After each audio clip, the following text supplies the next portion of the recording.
Good morning everyone! Tara po kayo, tayo ay magkape. Time check po dito sa Dubai ay alas 5 ng umaga.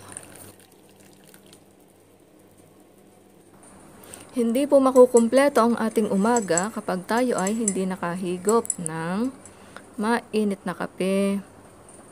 Sabi nga nila, coffee is life.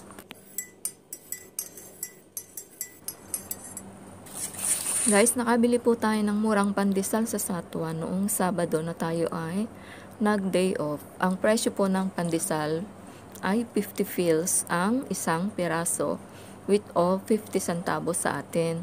Ang 50 fils po ay equivalent of 7 pesos and 50 centavos sa Philippine money. Imagine po, isang pandesal lang. 7 pesos at 50 centavos po ang halaga dito sa Dubai. Talaga po yatang laganap na ang pagtaas ng bilihin saan mang sulok ng mundo. Dito din po sa Dubai halos linggo-linggo tumataas ang presyo ng mga bilihin. Kaya idaan na lang po natin sa paghigop ng mainit na kape.